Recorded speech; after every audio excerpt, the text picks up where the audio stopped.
ഭരണനിർവഹണത്തോടൊപ്പം സർഗാത്മകതയിലും അടയാളപ്പെടുത്തിയ വ്യക്തിത്വമാണ് മുൻ ചീഫ് സെക്രട്ടറിയും തിരുവിതാംകൂർ ദേവസ്വം ബോർഡ് പ്രസിഡന്റുമായ കെ ജയകുമാറിൻ്റേത്. സാഹിത്യകാരനായി, ഗാനരചയിതാവായി, ഇപ്പോഴിതാ ചിത്രകാരനായും ജയകുമാർ ക്യാൻവാസിൽ പകർത്തിയ ക്ഷണനേരത്തെ കാഴ്ചകളുടെ പ്രദർശനം തിരുവനന്തപുരം മ്യൂ ഗാലറിയിൽ ഈ മാസം 30 വരെ തുടരും. കവിതയിലൂടെ നമ്മൾ എന്താണ് പറയുന്നത്, ആശയങ്ങൾ പറയാൻ ഉദ്ദേശിക്കുന്നുണ്ട് കവിതയിൽ. എന്നാൽ പെയിൻറ്റിങ്ങിൽ അതൊന്നും അല്ല.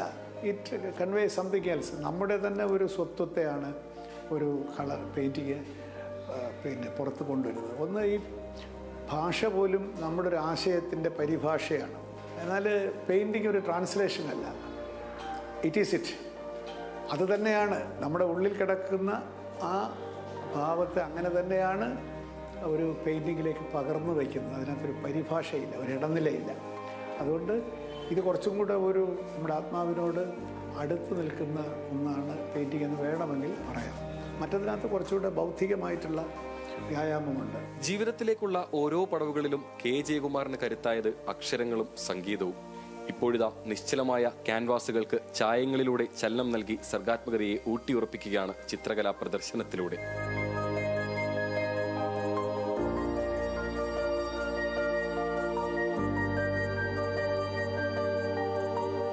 നിശ്ചലമായൊരു പ്രതലത്തിൽ മൂവ്മെൻറ്റ് സൃഷ്ടിക്കുക എന്നുള്ളതാണ് ആർട്ടിസ്റ്റുകളെ സംബന്ധിച്ചിടത്തോളം ഏറ്റവും വലിയൊരു ചാലഞ്ച്.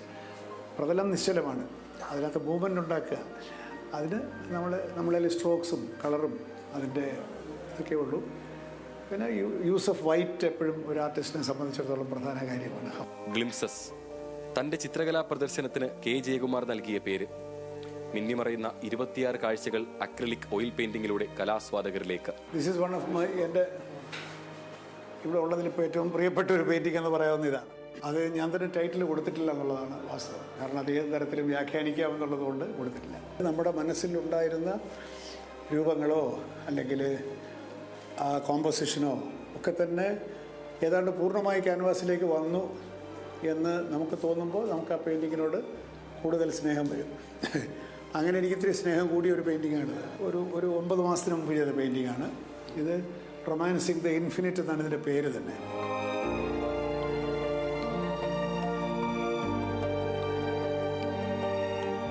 അതുപോലെ തന്നെ ഈ ഒരു പെയിൻറ്റിങ്, അതായത് മൂൺ സോണറ്റ് എന്നാണ് ഞാൻ പേര് കൊടുത്തത്. നമ്മൾ നേരത്തെ മുൻകൂട്ടി ഇങ്ങനെയൊക്കെ വരയ്ക്കണം എന്ന് വിചാരിച്ചിട്ടല്ല പലപ്പോഴും ചെയ്യുന്നത്. ചിലതൊക്കെ നമുക്കൊരു പ്ലാൻ ഉണ്ടാവും, പക്ഷേ ആ പ്ലാനിങ്ങിൽ തന്നെ പെയിൻറ്റിങ് പൂർത്തിയായിക്കൊള്ളുന്നില്ല. പെയിൻറ്റ് ചെയ്ത് വരുമ്പോഴത്തേക്ക് അത് നമ്മളോട് പെയിൻറ്റിങ് തന്നെ നമ്മളോട് സ്വയം പറയും, ഇങ്ങനെയല്ല, ഇത് സ്വീകാര്യമല്ല എന്ന് പെയിൻറ്റിങ് തന്നെ നമ്മളോട് പറയും. ഫിയറിനെ റെപ്രസെൻ്റ് ചെയ്യാൻ എങ്ങനെ ഫിയർ റെപ്രസെൻ്റ് ചെയ്യാമെന്ന് തോന്നിയപ്പോൾ എങ്ങനെയെങ്കിലും ഫിയർ ഇൻ ദ സിറ്റി ആണല്ലോ ഐഡിയ ആണ്. അപ്പോഴാണ് ഈ പെട്ടെന്ന് ഈ ഒരു പാമ്പ് വന്നത്. ഈ ഒഴിഞ്ഞ നിരത്തിലൂടെ ഇഴയുന്ന ഒരു പാമ്പിൽ ഫിയറിൻ്റെ ഒരു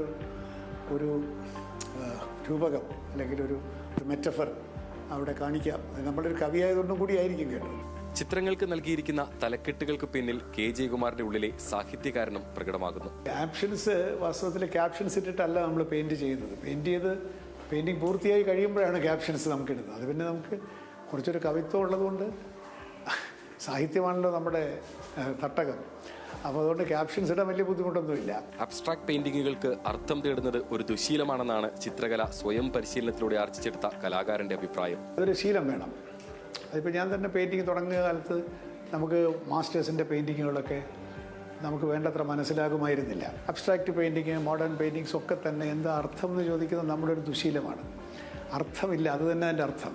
IAS-കാരനായി വിവിധ മേഖലകളിൽ ജോലി ചെയ്തപ്പോഴും റിട്ടയർമെന്റിന് ശേഷം ബോർഡുകളുടെ തലപ്പത്തേക്ക് ചുമതലപ്പെടുത്തുമ്പോഴും കെ ജയകുമാറിന് ജീവിത തിരക്കുകളെ പറ്റിയ അഭിപ്രായം മറ്റൊന്നാണ്. തിരക്കില്ലാത്തൊരു ജീവിതമായിരുന്നു എൻ്റെതെങ്കിലും ഒരു പാഴ് ജന്മമായി പോയതിൻ്റെ. തിരക്കുള്ളത് കൊണ്ട് നമ്മൾ ബോധപൂർവ്വ സമയം ഉണ്ടാക്കുന്നു. തിരക്കില്ലാത്ത ജീവിതമായിരുന്നിരിക്കട്ടെ, അപ്പോൾ നമുക്ക് ഇഷ്ടംപോലെ സമയമുണ്ടെന്ന് നമുക്കൊരു മിഥ്യാധാരണയുണ്ടാവും. ഒരു ദിവസം മരണം വാതിൽക്കലെഴുതാൻ മഞ്ചലുമായി വന്ന് നിൽക്കുമ്പോൾ ഇറങ്ങി അങ്ങ് പോകും. മനസ്സിലായില്ലേ? ഇത് തിരക്കുള്ളത് കൊണ്ടാണ് നമുക്ക് സമയം കണ്ടെത്താനൊരു ബാധ്യതയുണ്ടെന്ന് നമുക്ക് തോന്നി നമ്മൾ സമയം കണ്ടെത്തും. തിരക്കൊരു അനുഗ്രഹമാണെന്ന് ഞാൻ വിചാരിക്കുന്നു. ഓരോ ചിത്രവും സംവദിക്കുന്നത് 2 രീതികളിലാണ്. അത് വരച്ച ചിത്രകാരന്റെ ഭാവനയിലും അത് കാണുന്ന പ്രേക്ഷകന്റെ ചിന്തയിലും. ക്യാൻവാസിൽ തെളിയുന്ന ഓരോ ചിത്രങ്ങൾക്കും കൂടുതൽ അർത്ഥങ്ങൾ കണ്ടെത്തട്ടെ എന്ന് തന്നെയാണ് ഓരോ ചിത്രകാരൻ ആഗ്രഹിക്കുന്നത്. തിരുവനന്തപുരത്ത് നിന്നും അനീഷ് മലയങ്കീടിനൊപ്പം ദേവൻ MP, ന്യൂസ് മലയാളം.